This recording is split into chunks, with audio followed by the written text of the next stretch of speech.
আলহামদুলিল্লাহ আমাদের এই বিশ্ব ইজতেমা পুরা পৃথিবীর থেকে অনেক মুসল্লিরা আছে, ধর্মপ্রাণ মুসল্লিরা আছে আইসা লক্ষ লক্ষ লোক একত্রে জামায়াত হয় এবং 3 দিন থাকে এবং আখেরি দিন আখেরি মোনাজাতের মাধ্যমে এই ইজতেমার পর্বকে শেষ করে তারা বিদায় জানায়।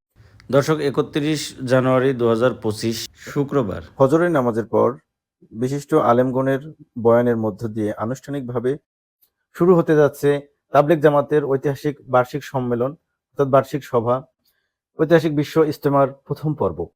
তো এরই মধ্যে ময়দানের অধিকাংশ কাজই শেষ হয়েছে। তো দর্শক ভিডিওটি শেষ পর্যন্ত দেখুন, বিস্তারিত থাকছে ভিডিওতে। আসসালামু আলাইকুম দর্শক। আমি দাঁড়িয়ে আছি গাজীপুর টঙ্গীর সেই ঐতিহাসিক বিশ্ব ইজতেমা ময়দানে। তো আপনারা জানেন এটা আরো কয়েকদিন আগে হওয়ার কথা ছিল, আর প্রতি বছরই হয়। তো এবার যে মাওলানা শাহাদ আহমেদ এবং মাওলানা জুবাইর আহমেদ তাদের যে অনুসারী, এই অনুসারীদের ভিতরে একটা ঝামেলা ছিল আগে পরে নিয়ে, বা তাদের ভিতরে যে কলহ ছিল একটা গ্যাঞ্জামের কারণে এটা বন্ধ হয়ে গেছিল। এক পর্যায়ে মারামারি, তারপরে মামলা মোকদ্দমা, অনেক জল্পনা কল্পনার পরে অবশেষে সরকার অনুমোদন দিয়েছেন। আগামী 31 তারিখ থেকে শুরু হতে চাচ্ছে সেই ঐতিহাসিক বিশ্ব ইজতেমা। ধর্মপ্রাণ মুসলমানদের বার্ষিক সভা বলা হয় এই ইজতেমাকে। প্রতি বছর এখানে জমায়েত হয় লক্ষ লক্ষ মুসল্লি, দেশি বিদেশি। পরে 3টা পর্যায়ে ইজতেমা শুরু হতে যাচ্ছে। তো প্রথম 31-1-2 তারিখে মাওলানা জুবায়ের পন্থীরা তারা যারা আছেন ওনারা করবেন 31-1-2 এবং 3-4-5। তো 6 তারিখে মাঠ ছেড়ে দিবেন সাতপন্থীদের জন্য। ওনারা 16 তারিখ থেকে আবার শুরু করবেন, 15, 16, 17 থেকে আবার শুরু করবেন তৃতীয় পর্ব অর্থাৎ এবছরের শেষ অংশ। এখানে কাজটা কমপ্লিট করা আছে, কমপ্লিট হয়েছে, অর্ধেকের কাজ কমপ্লিট হয়েছে। এই যে এই পাশে একটু বাকি আছে। তো আমি আছি একদম মাঝখানে। ওই যে আমার পিছনে দেখতে পাচ্ছেন একদম শেষ মুহূর্তে এটা আব্দুল্লাহপুর উত্তরা তুরাগ নদীর পাশে, আর এই পাশে দেখতে পাচ্ছেন পশ্চিম পাশে অর্থাৎ কামারপাড়া ব্রিজ থেকে শুরু করে ব্রিজের আশেপাশে আর একটু ভালো করে দেখো। দর্শক আপনারা সামনে যে অংশটা দেখতে পাচ্ছেন, আর এটা একদম মাঝখানে। তো সামনে আপনার আমি একটু জুম করে দেখাই, একেবারে তুরাগ নদীর গা ঘেঁষে পাশে যে কামারপাড়া আইইউবিটি ইউনিভার্সিটি থেকে শুরু করে এই পাশে কামারপাড়ার ব্রিজ, আর এই পাশে ফাঁকা আছে কিছুটা অংশ।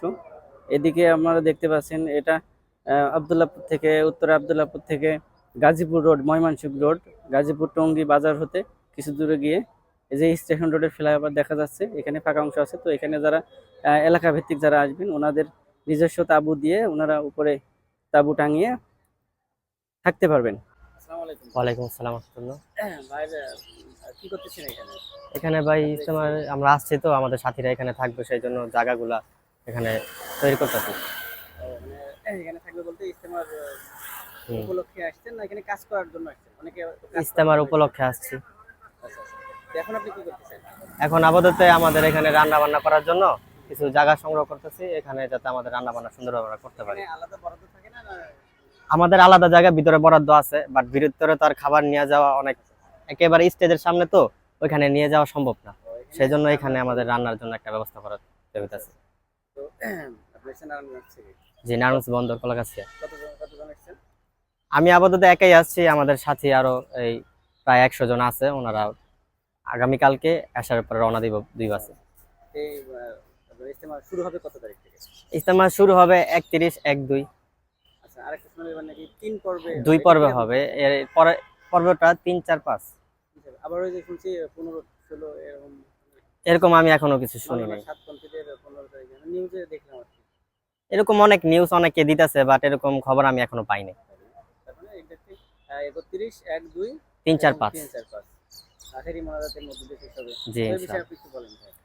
আলহামদুলিল্লাহ আমাদের এই বিশ্ব ইজতেমা পুরা পৃথিবীর থেকে অনেক মুসল্লিরা আছে, ধর্মপ্রাণ মুসল্লিরা আছে আইসা লক্ষ লক্ষ লোক একত্রে জামায়াত হয় এবং 3 দিন থাকে এবং আখেরি দিন আখেরি মোনাজাতের মাধ্যমে এই ইজতেমার পর্বকে শেষ করে তারা বিদায় জানায়। আচ্ছা ভাই, একটা জিনিস জিজ্ঞেস করা ভুলে গেছি, আপনার নামটা কি? আমার নাম মোহাম্মদ আল আমিন।